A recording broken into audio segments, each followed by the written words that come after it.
Proverbs 17. While you're turning, just a couple of announcements. Again, Sunday, Fuel Saver Sunday this week. We're going to have a meal. Pot roast is the main course provided by the church. If you'd like to bring a side or dessert, please sign up on the sign-up sheet, which is on the welcome table. And then on the 6th at 10:30 is Adopt a Highway Day. And we're going to clean up a stretch of road here just south of the church. Come back and have a cookout at noon. So sign up if you'd like to come for that as well. And then our next Lighthouse Mission Outreach is going to be on the 13th at 4:30. Proverbs 17. Tonight we're going to put a pin in this proverb and finish it up. We're going to be looking at verse 23 through 28. I'm going to read these proverbs. They're just kind of random, and a lot of these here at the end the subjects have already been alluded to in the proverb previously, and so we're just gonna kind of touch on these a little bit. Verse 23 says, "A wicked man taketh a gift out of the bosom to pervert the ways of judgment." Verse 24, "Wisdom is before him that hath understanding, but the eyes of the fool are in the ends of the earth. Foolish son is a grief to his father, and a bitterness to her that bare him." Verse 26, "Also to punish the just is not good, nor to strike princes for equity. He that hath knowledge spareth his words, and a man of understanding is of excellent spirit." Probably one of my favorite proverbs. Verse 28, "Even a fool, when he holdeth his peace, is counted wise, and he that shutteth his lips is esteemed a man of understanding." I love that proverb. Well, let's just talk about it. Here we go. Verse 23. We're talking about the power of a false gift here in verse 23. Again, "A wicked man taketh a gift out of the bosom to pervert the ways of judgment." This is kind of the anti-Robin Hood scenario. Remember Robin Hood? He steals from the rich to give to the... This is kind of the opposite. This guy's probably stealing from the poor and giving to the rich in order to line his pockets in some way, the anti-Robin Hood scenario. We have talked about gifts in this proverb. You can look back at chapter 17, Proverbs 17, verse 8, where it says, "A gift is a precious stone in the eyes of him that hath it. Whithersoever it turneth, it prospereth." In that part, we're really talking about the power of a gift. And we talked about this. A gift can either be a great tool or it can be a weapon, depending who uses it. A gift can encourage somebody, or it can have strings attached and be used to manipulate somebody. Not that all gifts are bad. It depends on the person who is wielding it and their motives behind it. And so here we see a person using a gift in a negative way. I'm going to rip it out of somebody's hands so I can give it to somebody else, so I can pervert judgment, or I can influence people's actions. Now, we are to be wise when taking gifts. You should be wise when taking gifts. Sometimes you should refuse them. Sometimes you should accept them. I cannot say you should accept every gift. Especially if you are in a position of influence. Might not have to accept every gift, because they can be used to influence. This was talked about very much in the Old Testament. There are many verses that were given to Moses that says, beware of this. Exodus 23:8 is one of those examples where it says, speaking to judges and rulers, "Thou shalt take no gift. For the gift blindeth the wise, and it perverteth the words of righteousness." Those who know how to use a gift as a weapon will do whatever they can to use it improperly. And as this proverb says, even obtain the gift improperly. They'll rip it right out of somebody's hands. So beware of a false gift. Verse 24 is about foolish goals. False gift, foolish goals. "Wisdom is before him that hath understanding, but the eyes of the fool are at the ends of the earth. I love this one. It's pretty much saying in the first half of the proverb, the man who has understanding, right at your fingertips is wisdom. It's right there. It's like, you ever had something at your fingertips?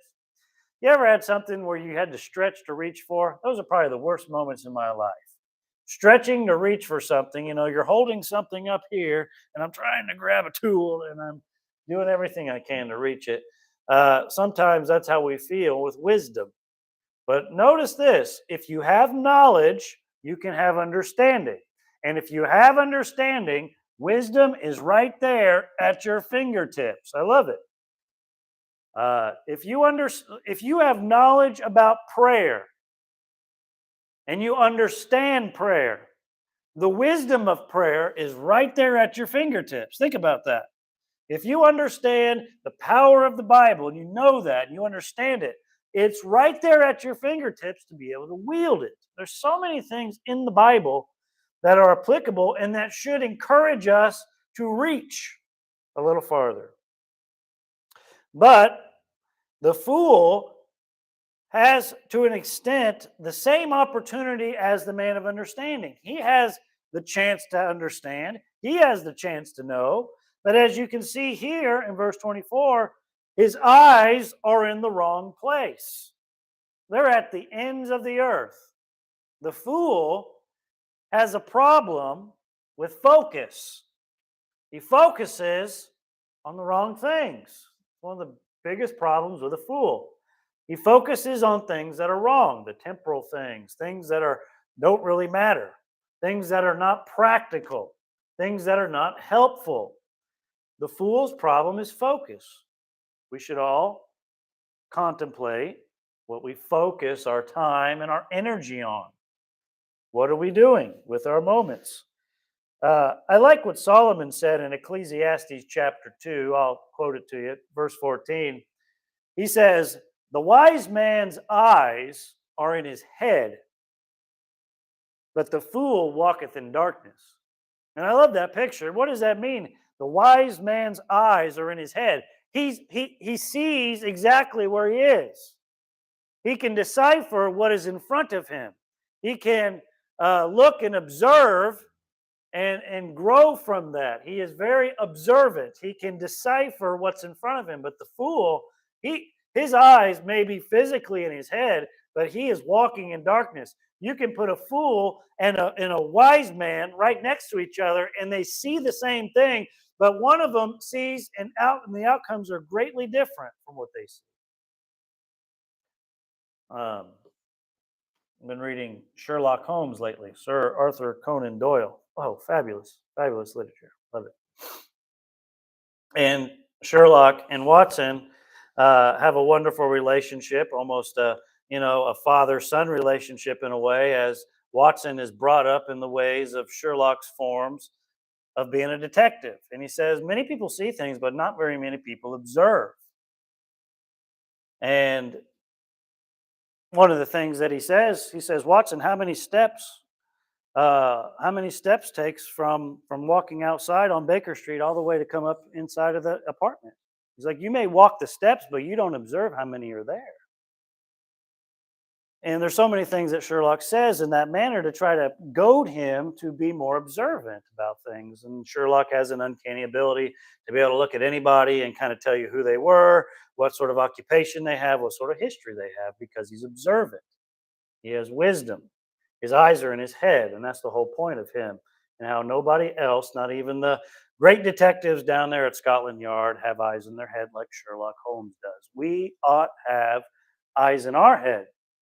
We ought to be able to observe instead of our eyes being at the ends of the earth.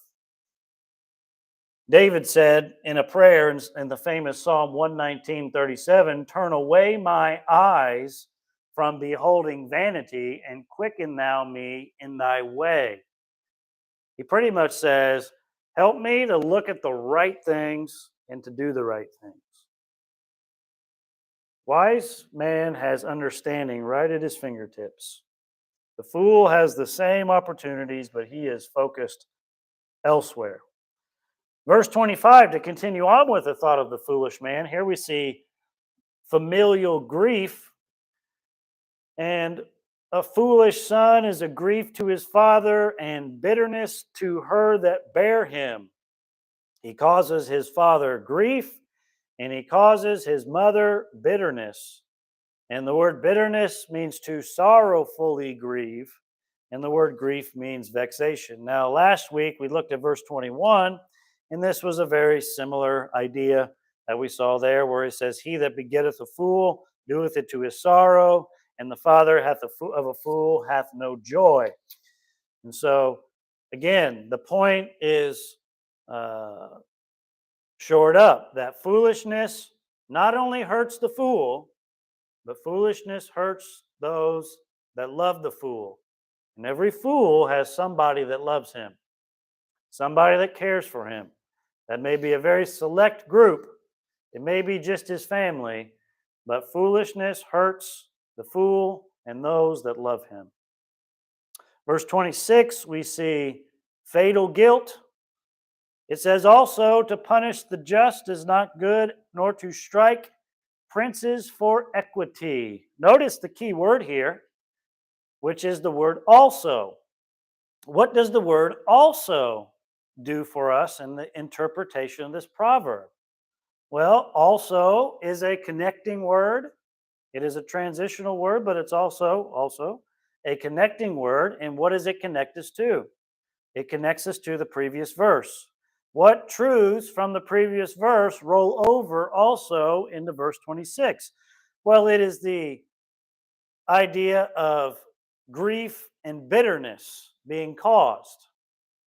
So just as foolishness causes grief and bitterness in verse 25, grief and bitterness are caused by the person who punishes the just and the person who strikes or smites or hits a prince for fairness or equity. We also saw this idea referenced in verse 15 of this proverb, where it says, He that justifieth the wicked and he that condemneth the just, both are an abomination to the Lord. So this is again, furtherance of an already established truth.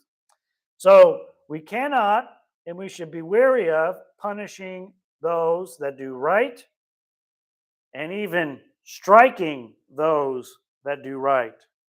Can you think of the example from the Bible of a prince who was struck for equity or a royal member that was struck for equity or fairness or doing the right thing? And Jesus himself, who is the King of Kings, Lord of Lords, or also known as the Prince of Peace. John chapter 18 through 23 tells us that he was talking with the high priest during his trial. The high priest asked Jesus about his doctrine. Jesus answered very plainly, I spoke openly to the world. I ever taught in the synagogue and in the temple, and the Jews, wherever the Jews resort to.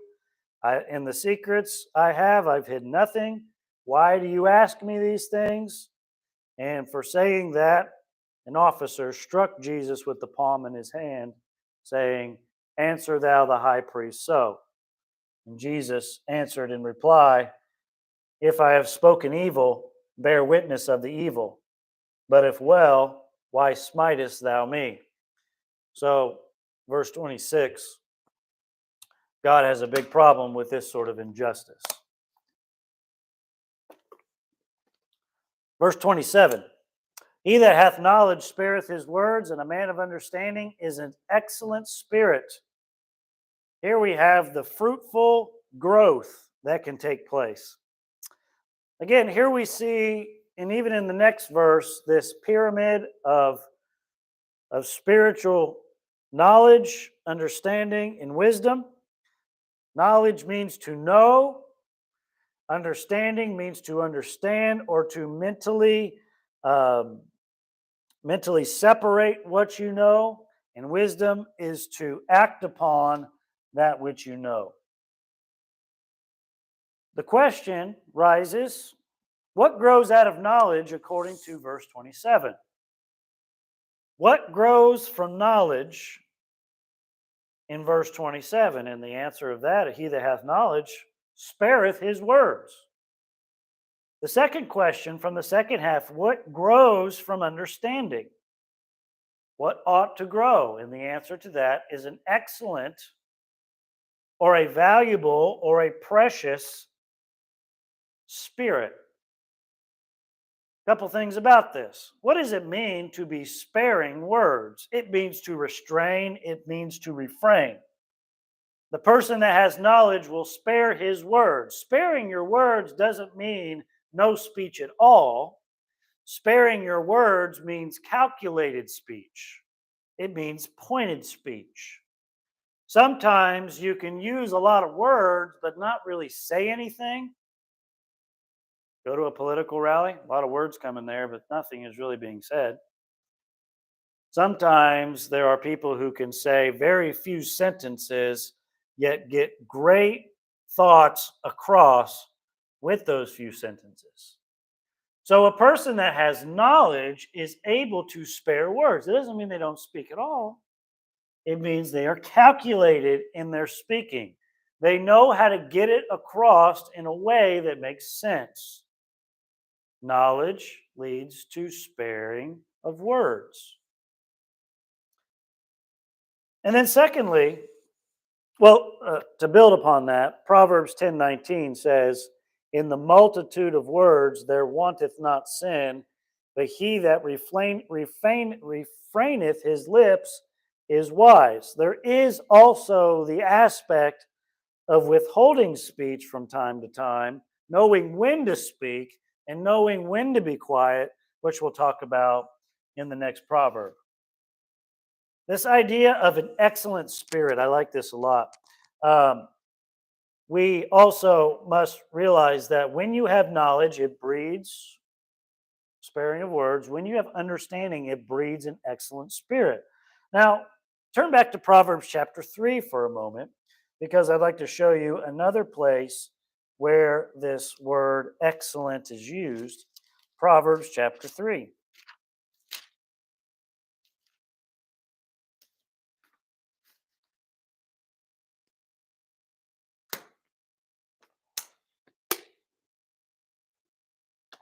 Now I'm going to read to you verse 15, and I want you to try to guess which word is the same word excellent from Proverbs chapter 17 that's translated here in Proverbs 3:15. Which word is the word excellent? She is more precious than rubies, and all the things thou canst desire are not to be compared to her. Which word do you think is translated the word excellent? Anybody like to guess? Pretty simple. No big trick here, Jack. Precious. That is the word excellent here. Now, in chapter 3, verse 15, it is in the middle of a thought here. What is precious? What is it talking about that's precious?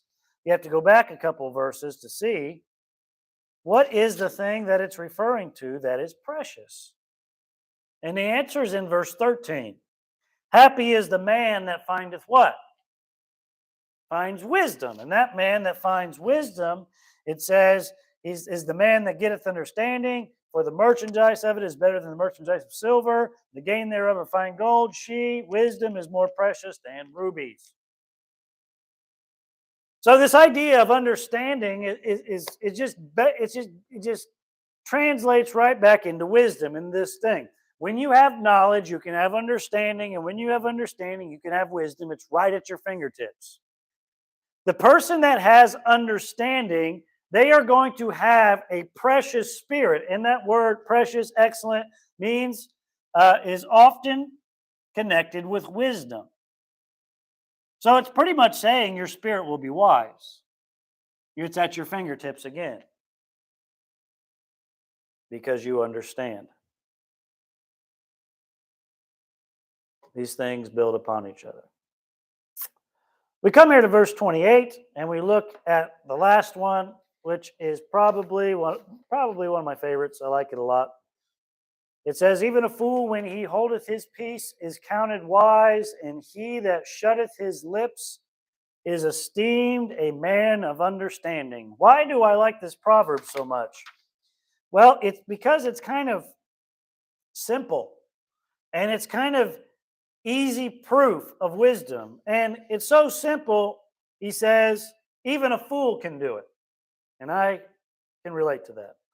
Even a fool can sit there quietly and appear wise. You just got to, you sit there and stroke your chin. And next thing you know, you're looking really wise. Have you ever noticed how these intellectual types, when you see pictures of intellectual people, they always have their hand touching their face somewhere? I'm intellectual. Hmm, hmm. This is the sign that I am smart. So if you can learn to sit there with your hand on your chin, or maybe thinking like this and just place your hand there, everybody think you are a genius. Isn't that amazing? Jim, try it out. Try it out, Jim. See, Jim, your IQ just raised, just like that. You just sit there silently and stroke your chin. You just look smarter. You don't have to say anything. You do not have to engage in the conversation. In fact, people will think he must be so smart that he doesn't even want to bother talking to us numbskulls about this pitiful topic. Even a fool, even a fool, when he holdeth his peace, is counted wise.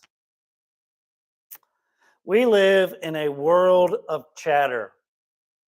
And boy, the chatter is louder than it's ever been. Bloggers here, talking heads on TV here, TV with a million channels of people doing nothing but talky, talky, talky, talky, talky. It's amazing how much we listen. And here is the man talking to you now. Everywhere we go, somebody is talking. Now, there's nothing wrong with talking. There are times to talk and there are times to be quiet. And we have to understand the power of silence sometimes. And not every conversation needs to be engaged in. Not every topic needs to be remarked upon. And this proverb, as I like, is about fleeing gaffes.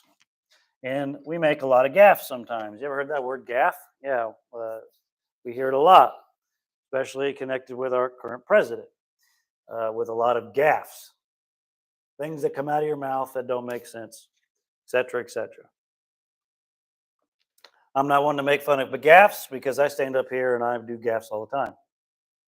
It is difficult to consistently speak and make sense and not sound dumb from time to time. It is a challenge.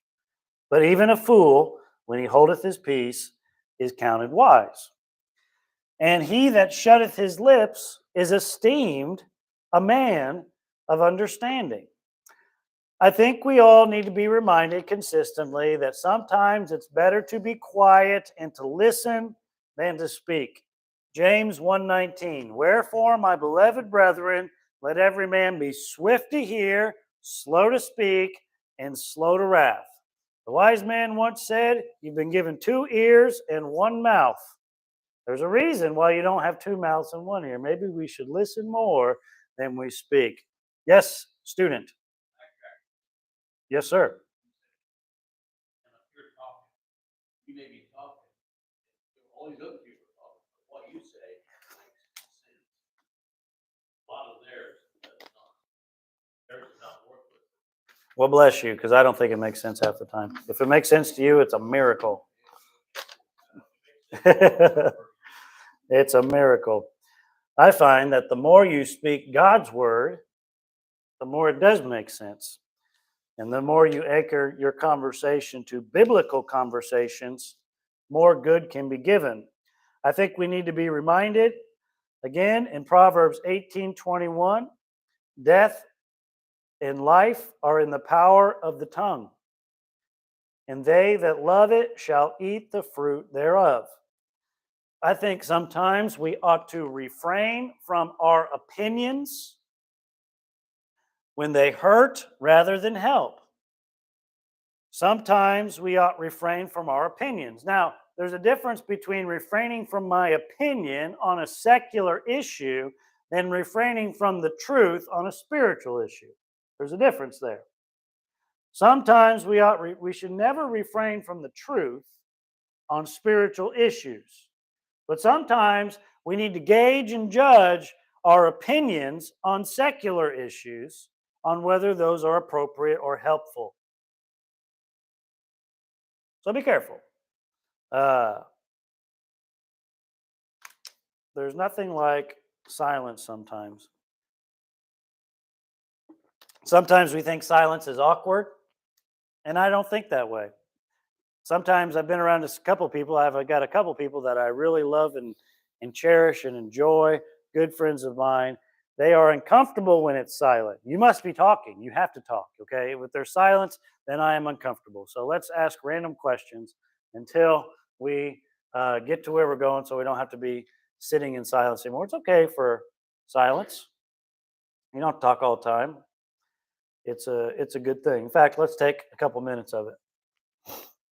Oh man, that's just great right there, isn't it? It's a wonderful thing. Remember this. How wise does the pastor look right now? I'm getting done like 6-10 minutes early, so I got all this time to kill. So I just fill it up with mindless chatter. How's that sound? No, let's call it a day and let's be done. Let's actually live the Proverbs. These are great Proverbs. These are basic, practical, and helpful. I think next week we're going to jump into a couple Psalms. And so take a break from Proverbs as we do. And we'll be in Psalms next week and look at a couple good ones. So let's ask the Lord to bless our evening. I will say that there will be a financial team meeting about 5 minutes after the end of service. And that'll take place in the other room. And so all those involved in all those officers in the financial meeting will meet over there and have that. All right. Father, thank you for the chance to look at your word tonight. Help us, Lord, to live these principles. Help us, Lord, just not to reach and just barely touch wisdom, but to have it. Give us knowledge, understanding, and wisdom. Help us to live it. Help us to spread it. Help us to further it in people's lives. Help us to share the gospel. Help us to be fair and to be equal, and help us to be wary of people trying to do evil. Lord, watch over us, keep us safe, dismiss us with your blessing. Thank you for bringing us to church tonight. Get us home safely in Jesus' name. Amen. You are dismissed.